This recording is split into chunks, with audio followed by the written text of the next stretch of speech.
let's talk about our mutual friend, dear old Daddy Doug.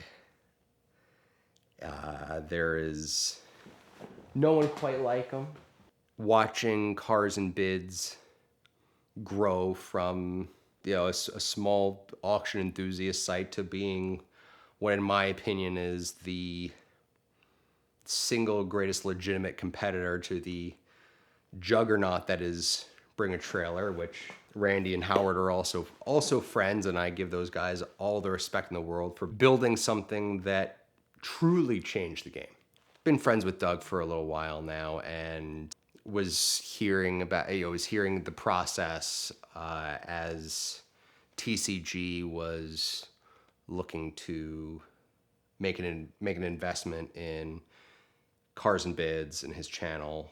The conversation prior to that happening was always, if I wind up selling, what would I buy? And he and I would have these long, drawn out conversations where inevitably I would suggest something, he would tell me I was crazy, then he would suggest something, and I would say that he needed to expand his mind. But then it started to become real. The deal started to come together, and then one day I get a phone call from him that it's going down. He's pretty sure he has a deal, and it's time to start looking. And we're looking for a couple of things, but the thing that he kept coming back to was that the Carrera GT was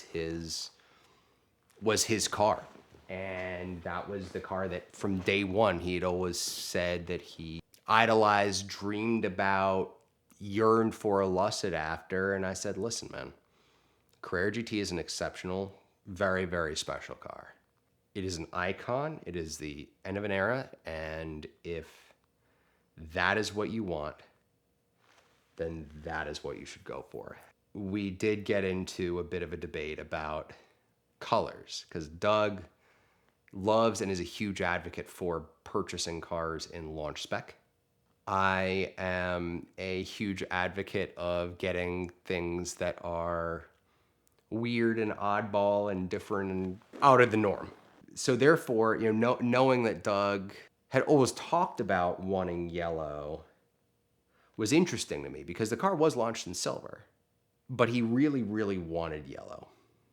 I could tell that, but ultimately he wanted launch color. And the other thing is that there was also a financial advantage to buying launch color, a non-standard color, which yellow, to be fair, was a standard option, but almost no one selected it. Very, very few yellow cars left the factory.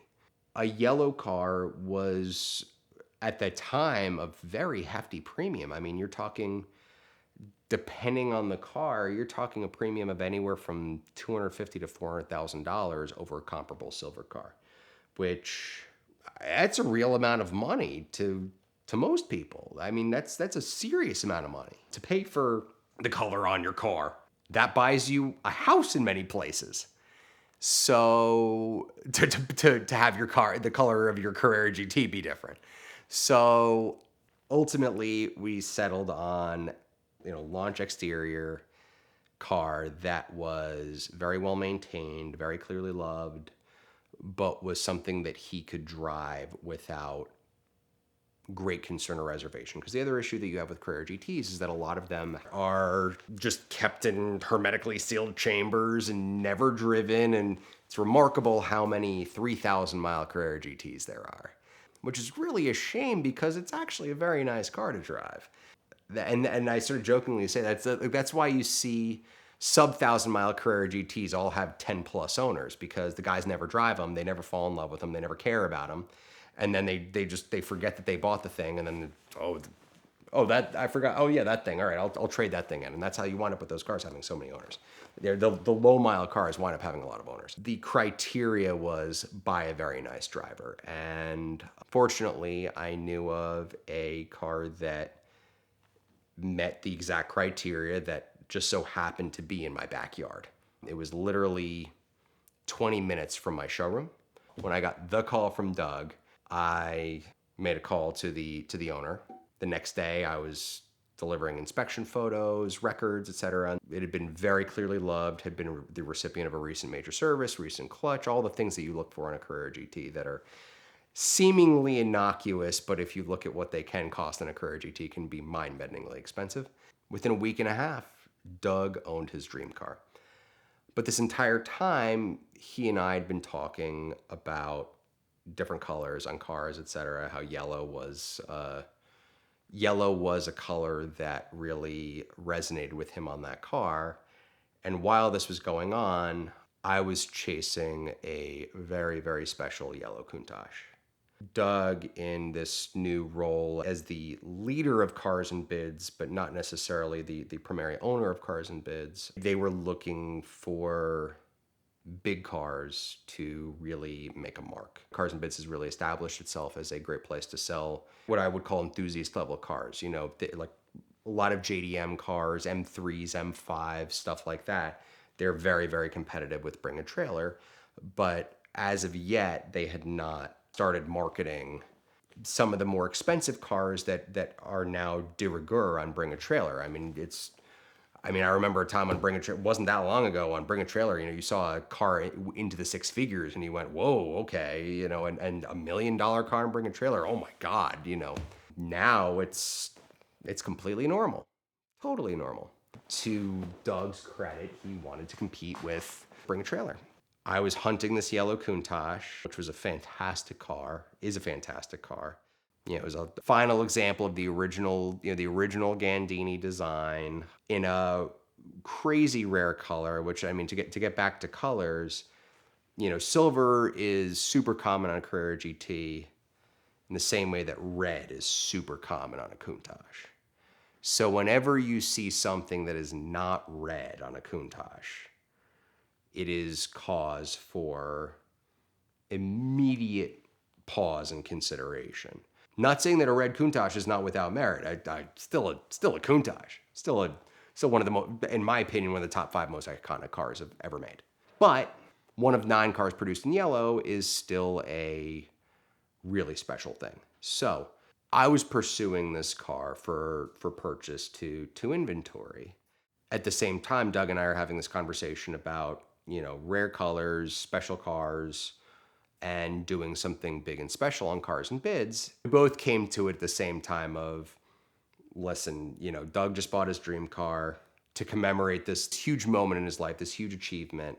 I had the privilege of being able to assist in that role of facilitating that. And I do feel privileged. Doug could have gone to just about anybody. So it seemed only fitting for this yellow Countach to be a real serious swing of an investment grade car on Cars and Bids.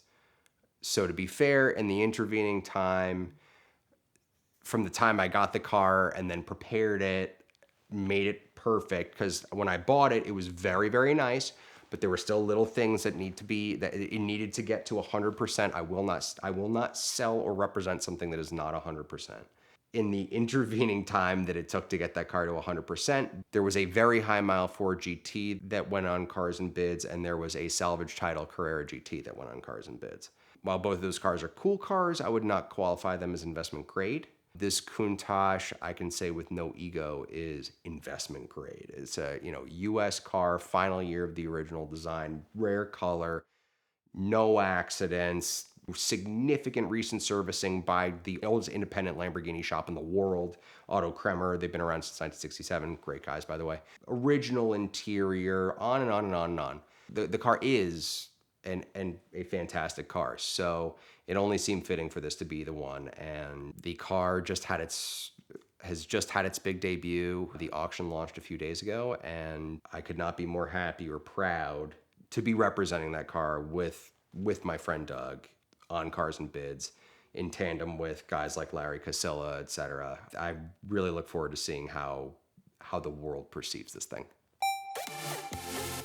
Car fires make for great videos, but very bad days for car owners, and I protect my cars from fire by having an element extinguisher in every one of them for every mile. I actually got my first one from Freddie a few years ago as we were shooting Car Trek 1, where a fire was a very real risk, but it's always important to be protected. Element fire extinguishers weigh less than a tenth of what a traditional fire extinguisher weighs, and they discharge 5 times longer. They also make no mess, and they never expire. So it's worth picking up a few to have around the garage, your house, and of course, in your car. They've got a special bundle offer right now during the month of May for our VINwiki viewers, but it's always a good time to buy a couple of these to keep you, your car, and your home safe. So check them out now at the link in the description below.